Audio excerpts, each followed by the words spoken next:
Hace más de 2000 años, en la ciudad de Atenas, el filósofo Platón relató una historia que dejaría una huella indeleble en la humanidad, la historia de la Atlántida. Según Platón, la Atlántida era una isla inmensa, rica en recursos naturales y habitada por una civilización avanzada que destacó por su sabiduría y poder.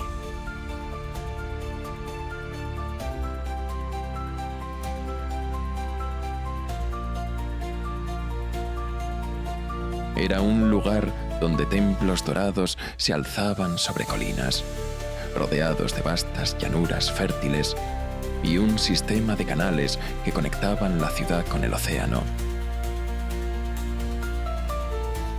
Los atlantes no solo eran ricos en recursos, sino también en conocimiento. Según Platón, dominaban la ingeniería, la navegación y la agricultura.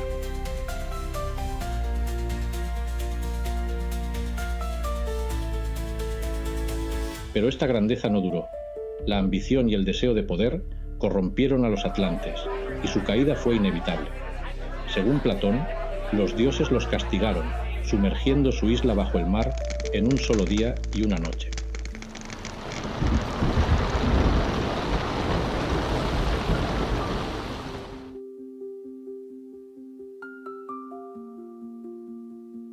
¿Es esta historia un mito creado por Platón para transmitir una lección moral, o podría tener una base en hechos históricos?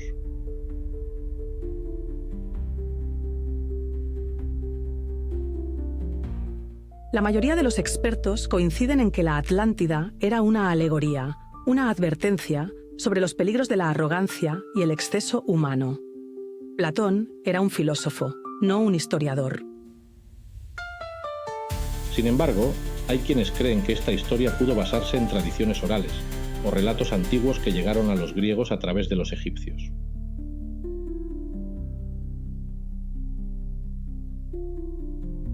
Platón menciona que su historia fue transmitida por sacerdotes egipcios a Solón, un legislador ateniense.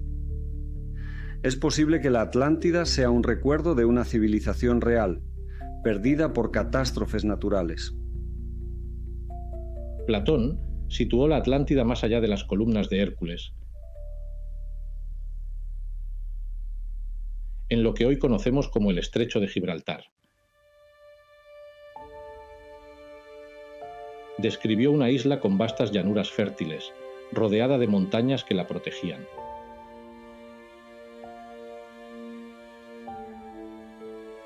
Durante el período del Sahara Verde, hace entre 8000 y 10.000 años, el sureste de Marruecos era un lugar fértil, lleno de ríos y lagos. ¿Podría ser esta la isla que Platón describió?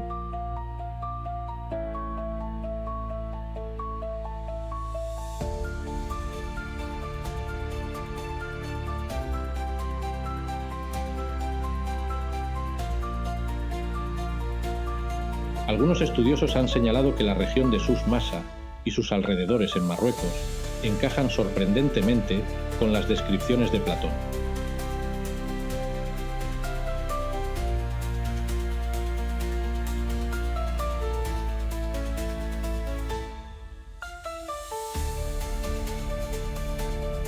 Incluso el término que usó Platón, Atlantis Nessos, puede traducirse como la isla del Atlas. ¿Es posible que este lugar fuera el corazón de la legendaria Atlántida?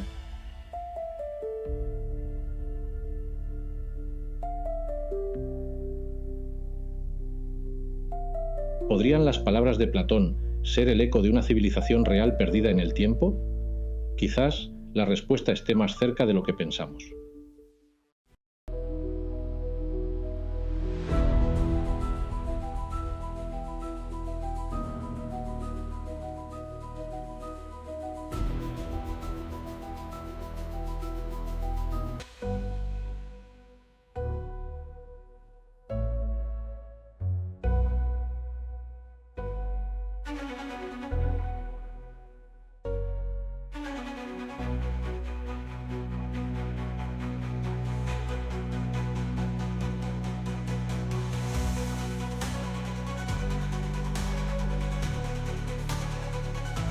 La Atlántida, el secreto revelado.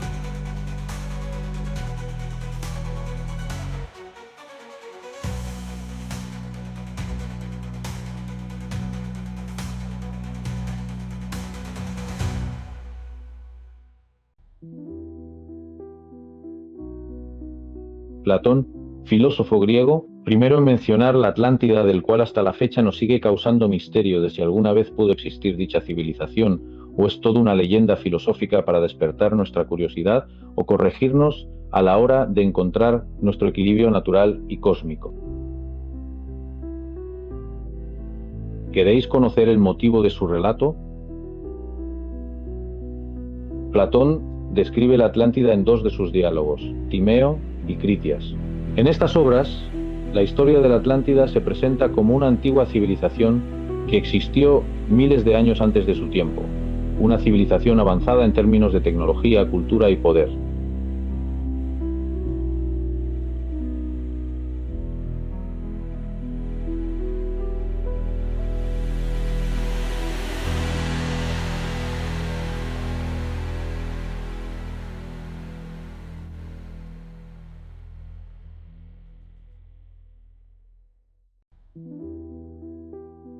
Punto 1. En el diálogo Critias, Platón ofrece la descripción más detallada de la Atlántida. La isla de Atlántida, según Platón, estaba situada más allá de las columnas de Hércules, lo que hoy conocemos como el Estrecho de Gibraltar. Era una isla grande y rica, rodeada por un sistema de canales y murallas que la hacían inexpugnable. El gobierno de Atlántida estaba encabezado por 10 reyes, descendientes de Poseidón, el dios del mar, quienes gobernaban sobre distintos territorios de la isla. Los atlantes eran inicialmente virtuosos, pero con el tiempo, la codicia, la corrupción y la arrogancia invadieron la civilización. Como consecuencia de su decadencia moral, los atlantes fueron castigados por los dioses, con un cataclismo que hundió la isla en el mar en un solo día y una noche, desapareciendo por completo.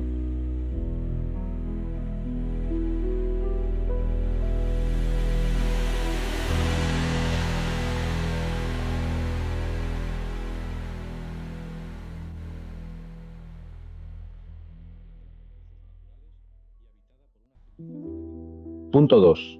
En el diálogo Timeo, Platón menciona la historia de la Atlántida de forma más breve, citándola como un relato antiguo que llegó a él a través de su antepasado Critias. Esta mención sirve como introducción a los temas de Critias y también para establecer la conexión entre la moral de las sociedades humanas y el orden cósmico. En Timeo se sugiere que la caída de la Atlántida fue consecuencia de su corrupción y de no seguir los principios divinos y cósmicos que ordenan el universo.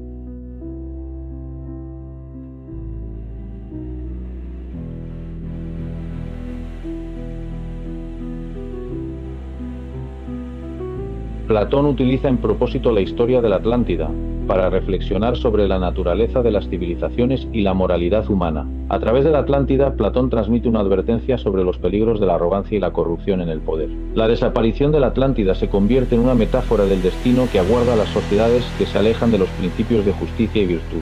Además, en el contexto de la obra, la historia de la Atlántida es una forma de explorar la relación entre los hombres y los dioses, así como la interconexión entre el orden cósmico y la moralidad humana. En resumen, Platón presenta a la Atlántida como una civilización que en su momento fue ejemplar, pero cuya caída refleja una lección moral sobre la importancia de la virtud y la moderación. Los historiadores antiguos que mencionan la Atlántida son pocos, ya que la historia de la Atlántida está principalmente asociada con los diálogos de Platón. En sus diálogos Timeo y Critias, presenta la historia de la Atlántida como una civilización avanzada que existió miles de años antes de su tiempo y que desapareció debido a la corrupción y la decadencia moral, siendo castigada por los dioses.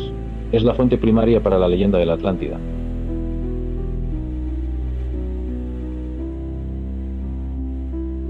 En el diálogo de Platón, titulado Timeo, se menciona brevemente la Atlántida a través de un relato que introduce Critias, quien le cuenta a Sócrates y a los demás participantes la historia de la civilización atlante. Aunque Timeo no profundiza tanto en la Atlántida como lo hace Critias, en este diálogo se establece el contexto del relato que Critias desarrollará más adelante.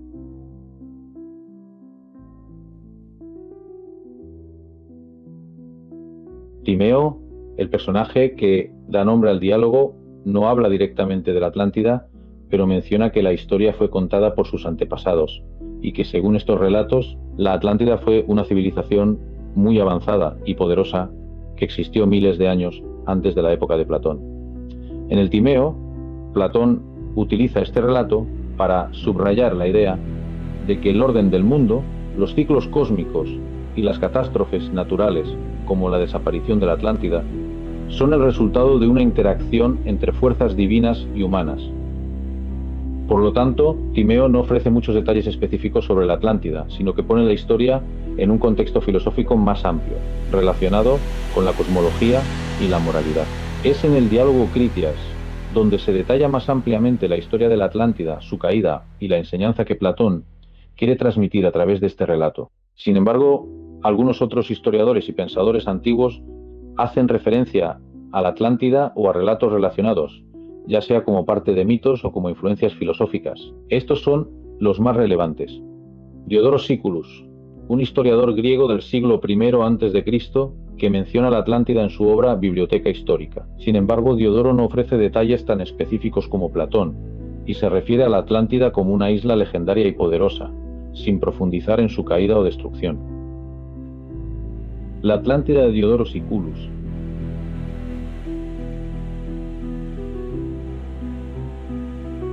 Hubo una vez en las partes occidentales de Libia, en los límites del mundo habitado, una raza que estaba gobernada por mujeres, las amazonas libias, que ocupaban el territorio de los atlantes.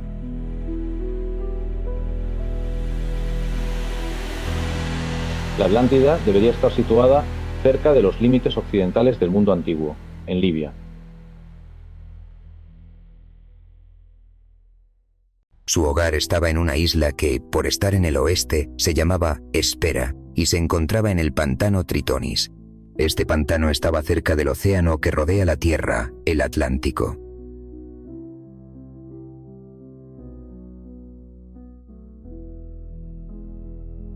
La Atlántida debería estar situada cerca del océano Atlántico.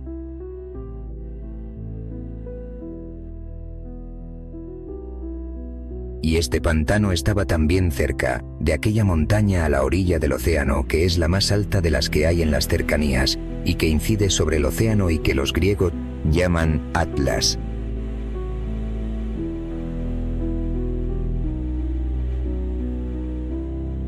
La Atlántida debería estar situada cerca de las montañas del Atlas.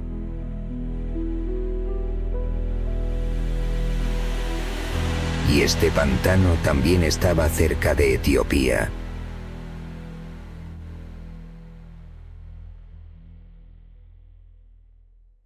Dado que la antigua Etiopía estaba situada en África Occidental, al sur de las montañas del Atlas, Ptolomeo, la Atlántida también debería estar situada al sur de las montañas del Atlas. También Diodoro ubicó la Atlántida al sur del Alto Atlas, lo que hoy conocemos como el sur de Marruecos.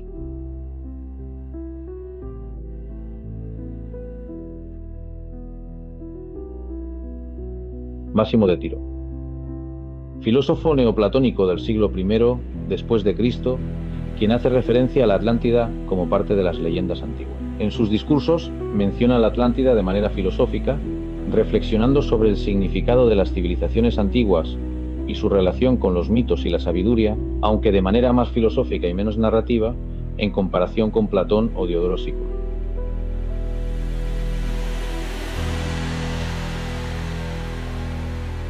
En sus discursos, Máximo de Tiro se refiere a la Atlántida principalmente como parte de la tradición filosófica y mitológica que se desarrolló a partir de los relatos de Platón. No ofrece un relato detallado o extendido sobre la isla, sino que la menciona más bien como un ejemplo en su contexto de reflexión sobre la naturaleza de las civilizaciones y la sabiduría antigua. En uno de sus discursos, Máximo de Tiro hace una referencia a la historia de la Atlántida para reflexionar sobre la relación entre la filosofía y la verdad, sugiriendo que las enseñanzas filosóficas y los mitos de civilizaciones antiguas, como el de la Atlántida, contienen elementos de sabiduría. De este modo, la Atlántida no solo se presenta como una historia o mito de la antigüedad, sino también como un símbolo de la condición humana, sus ideales y su decadencia, en consonancia con la filosofía platónica. En resumen, en los escritos de Máximo de Tiro, la Atlántida aparece más como un tema de reflexión filosófica que como un relato histórico o mitológico detallado. Su interés principal radica en cómo las historias antiguas, como la de la Atlántida, pueden ser utilizadas para explorar temas más amplios sobre el conocimiento, la moralidad y el destino de las civilizaciones. La Atlántida de Máximo de Tiro.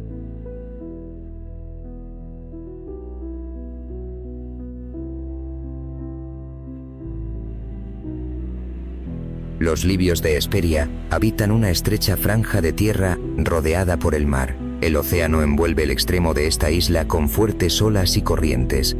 Para estos hombres, Atlas es un templo, lugar de sagrado de culto, y una estatua, un monumento. Pero Atlas es una montaña hueca, un volcán, de gran altitud, abierta al mar como teatros al aire. Máximo de Tiro, Disertaciones y 8.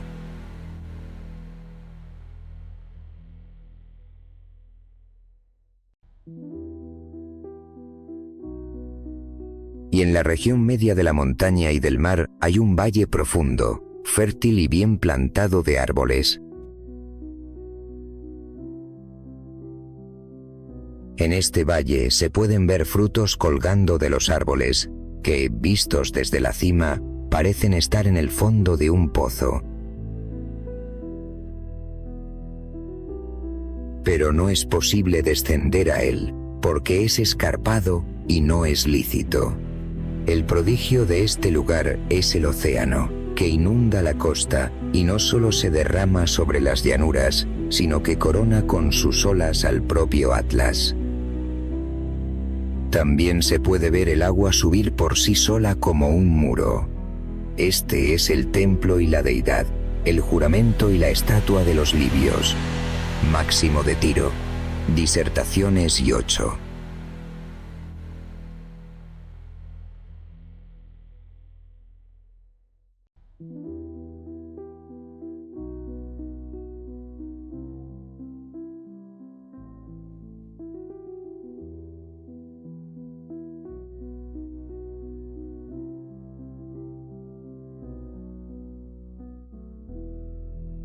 Plutarco. Aunque no menciona la Atlántida de manera directa en sus obras más conocidas, Plutarco, en sus Vidas Paralelas, hace alusión a la historia de la Atlántida en el contexto de reflexiones sobre la moralidad y el destino de las grandes civilizaciones. Algunos estudiosos han interpretado que sus escritos pueden estar influenciados por el mito platónico. Heródoto, historiador geográfico y etnográfico. Heródoto, conocido como el padre de la historia, no menciona específicamente la Atlántida en sus escritos. Aunque Heródoto cubre una amplia gama de historias sobre culturas y civilizaciones antiguas en su obra Historias, no hay ningún registro claro en sus textos acerca de la isla mítica de la Atlántida. Es importante señalar que Heródoto vivió un siglo antes que Platón, y su enfoque era principalmente etnográfico y geográfico, documentando las costumbres, las guerras y las culturas que encontró en sus viajes por el mundo conocido en su tiempo. En cambio, la historia de la Atlántida se presenta en los diálogos Timeo y Critias de Platón, escritos más de 30 años después de la muerte de Heródoto.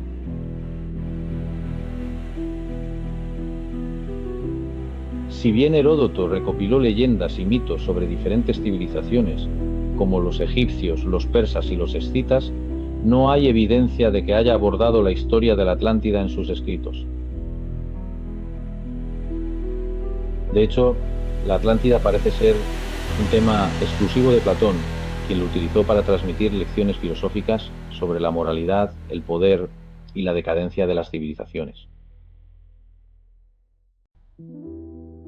Por lo tanto, aunque Heródoto es una figura clave en la historia de la historiografía y recogió mitos y relatos de diferentes pueblos, no se puede decir que haya hablado de la Atlántida.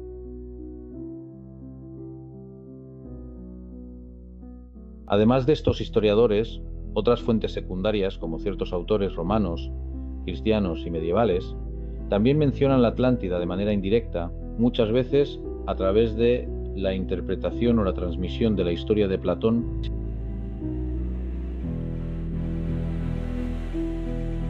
Sin embargo, En los tiempos de la antigua Grecia y Roma, la Atlántida fue principalmente un tema filosófico, no un asunto histórico tratado por muchos historiadores.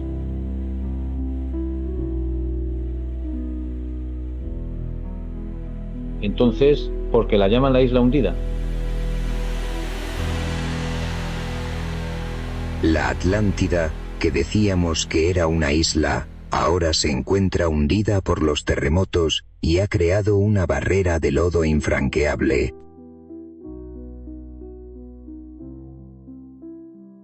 Una isla que se llamaba Hesperia y estaba situada cerca del pantano Tritonis. El pantano desapareció de la vista durante un terremoto, cuando las partes que estaban hacia el océano se desgarraron.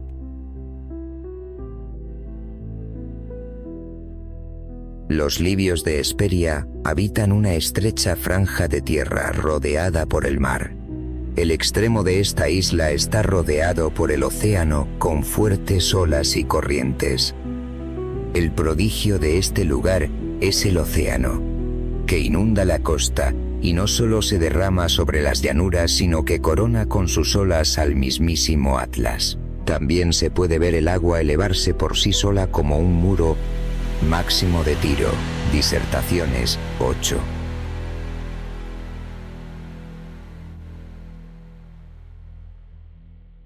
Platón, Diodoro y Máximo de Tiro aportaron pruebas de la existencia de una isla y una península. En la península, la capital de Atlántida estaba situada dentro de una zona irrigada o pantanosa según Platón y Diodoro. La descripción de la Atlántida según Máximo de Tiro en sus Disertaciones I8 es diferente a la de Platón y presenta una visión más geográfica y mística. Algunos puntos clave que se pueden destacar de su relato incluyen: Punto 1. Ubicación en Hesperia y relación con los libios.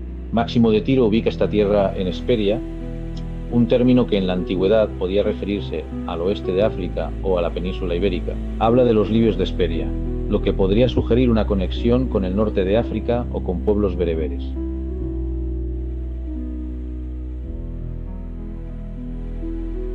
Punto 2. Geografía de la isla. Se trata de una estrecha franja de tierra rodeada por el mar, posiblemente una isla con forma alargada. El océano golpea con fuertes olas y corrientes, lo que podría relacionarse con una zona de intensa actividad marítima o sísmica. Punto 3.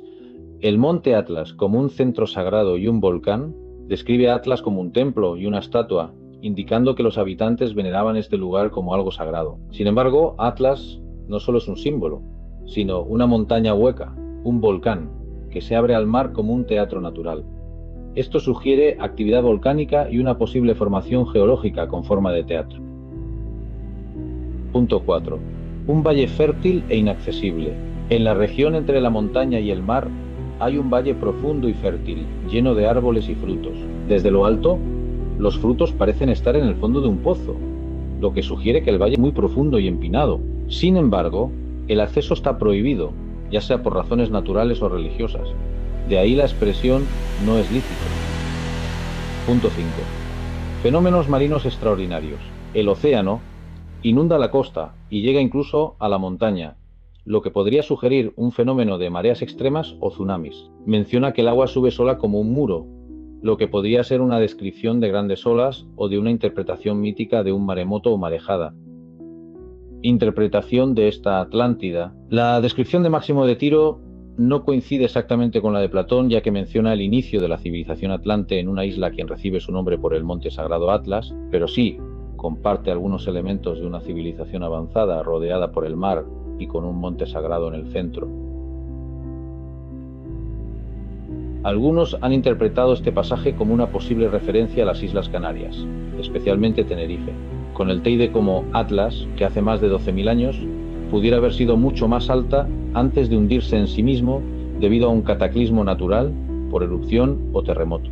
Recordad que se la menciona como montaña hueca, lo cual pudiera haber quedado debilitada estructuralmente, provocando su hundimiento a plomo dentro de la misma isla, interpretando que se hundió en el fondo del mar. La presencia de fenómenos marinos como olas que suben y la idea de una montaña hueca refuerzan la hipótesis de actividad volcánica. Esta visión de la Atlántida es menos estructurada que la de Platón, pero introduce elementos geológicos y religiosos que la hacen única.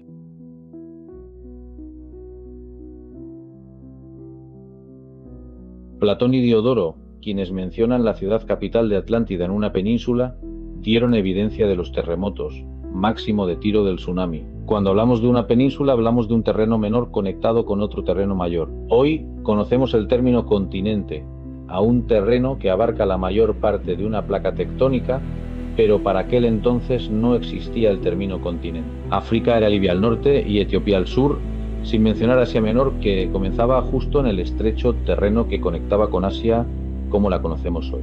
De ahí la interpretación de la Atlántida era una isla, o como se decía entonces, una ínsula dentro de una península más grande que Libia y Asia Menor juntas.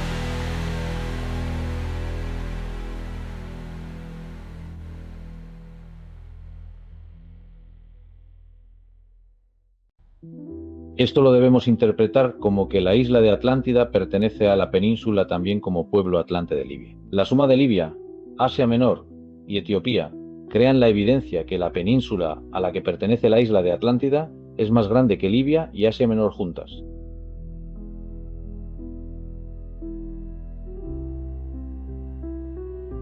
Diodoro afirmó que había un pantano que desembocaba en el mar. Platón afirmó que había una barrera de barro después de la catástrofe. Por lo tanto, la explicación más probable de la catástrofe de la Atlántida son los terremotos, los tsunamis y la licuefacción del suelo.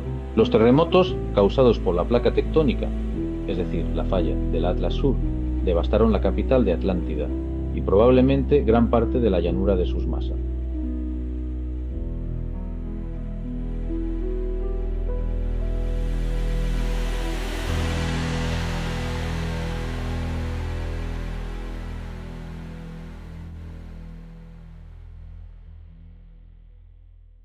En el siguiente vídeo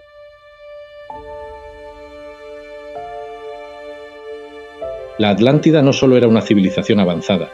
Según los relatos de Platón y las leyendas posteriores, era un lugar donde el desarrollo tecnológico y la armonía con la naturaleza alcanzaron niveles inimaginables. Una sociedad que, aunque poderosa, vivía en equilibrio, hasta su caída.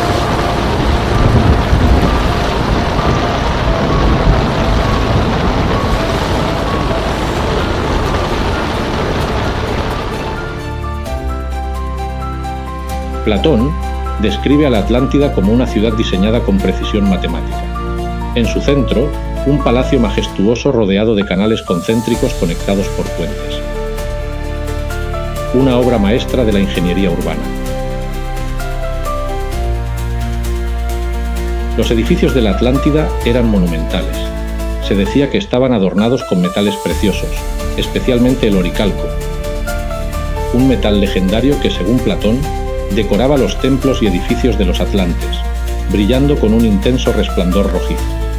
Todo el exterior del templo, excepto los techos, estaba cubierto de oricalco. Resplandecía como fuego.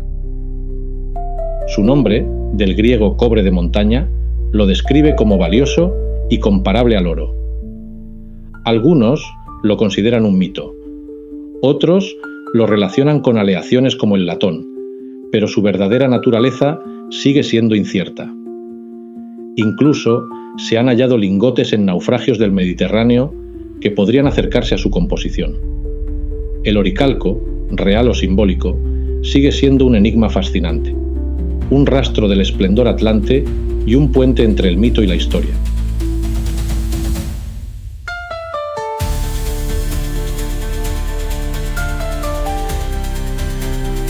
Uno de los mayores logros de los atlantes fue su dominio de la hidráulica. Diseñaron sistemas de irrigación que aprovechaban los recursos hídricos al máximo, permitiendo que vastas áreas fueran cultivables incluso en climas áridos.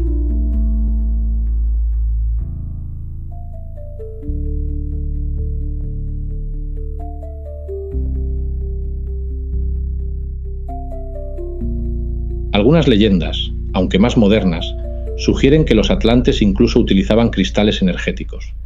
Estos cristales, si existieron, podrían haber sido una forma temprana de energía renovable, adelantándose miles de años a nuestro tiempo.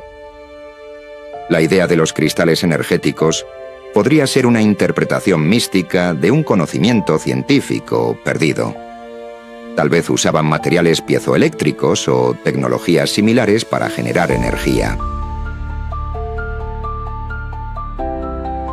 Uno de los mayores logros de los atlantes fue su dominio del mar. Según las leyendas, eran navegantes excepcionales, capaces de cruzar vastas extensiones de océano y establecer rutas comerciales con civilizaciones vecinas.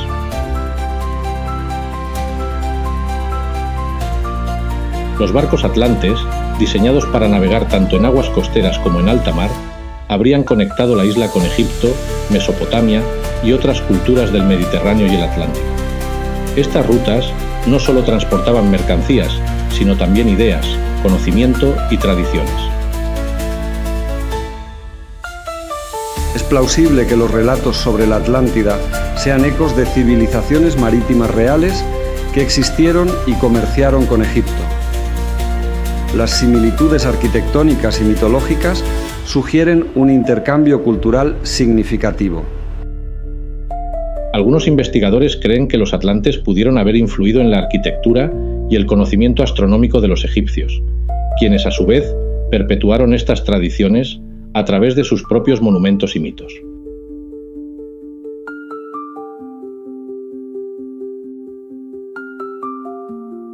A diferencia de muchas civilizaciones antiguas, los atlantes parecen haber comprendido la importancia de preservar su entorno natural. Sus sistemas agrícolas eran avanzados y sostenibles, y su sociedad parecía mantener un equilibrio entre la tecnología y la naturaleza. Sin embargo, este modelo de sostenibilidad no duró para siempre. Según las leyendas, el auge de la avaricia y el deseo de expansión terminaron por desequilibrar a la Atlántida. La naturaleza, que antes era su aliada, se convirtió en su enemiga.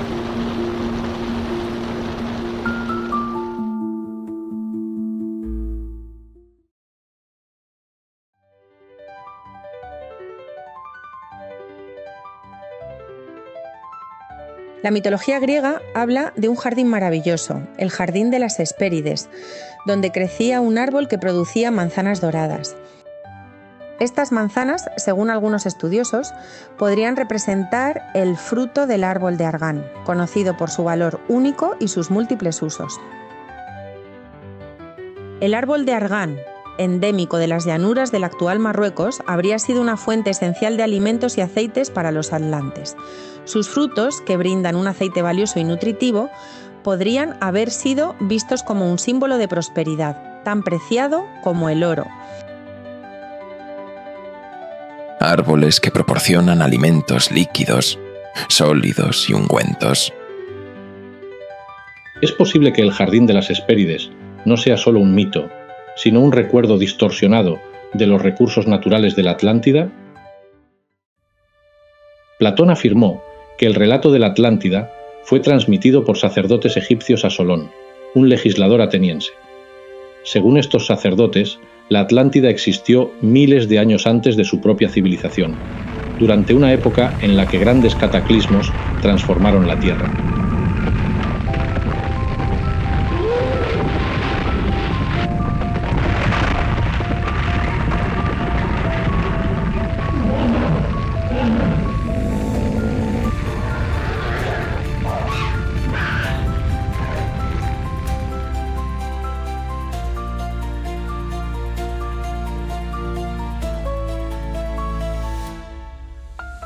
El templo de Sais, dedicado a Neit, la diosa de la guerra, era famoso por conservar los registros más antiguos de Egipto. Según algunos investigadores, allí se encontraba un texto que describía a la Atlántida como una civilización avanzada que influyó en la región. Aunque los textos originales del templo de Sais se han perdido, algunas pistas arqueológicas sugieren posibles contactos entre Egipto y una civilización desconocida. Se han encontrado fragmentos de cerámica con patrones geométricos que no pertenecen a estilos egipcios y relieves que muestran embarcaciones de diseño peculiar. Algunos de estos hallazgos son desconcertantes. Los barcos representados en los relieves parecen tener características que no vemos en ninguna otra parte del mundo antiguo, como cascos de múltiples niveles y velas de diseño avanzado. La influencia atlante en Egipto pudo ir más allá de la navegación. Se especula que su conocimiento astronómico y matemático pudo haber inspirado algunas de las grandes obras egipcias, como la alineación precisa de las pirámides con las estrellas.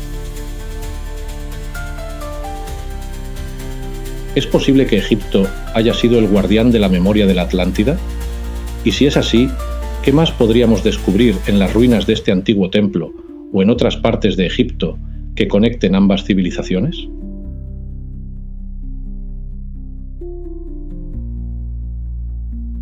La Atlántida nos plantea preguntas inquietantes. Si una civilización tan avanzada y equilibrada pudo desaparecer en un instante, ¿qué nos dice eso sobre nuestra propia sociedad?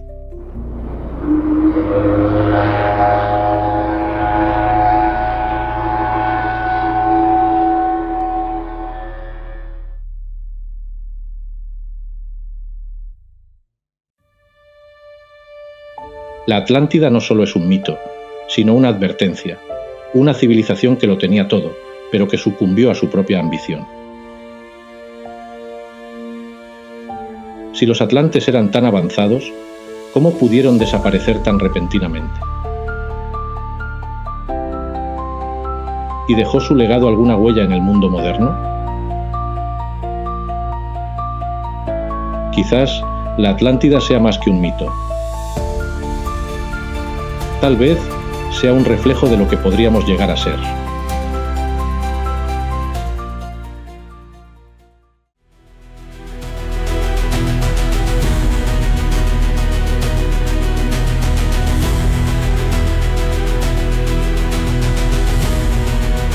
La Atlántida, el secreto revelado.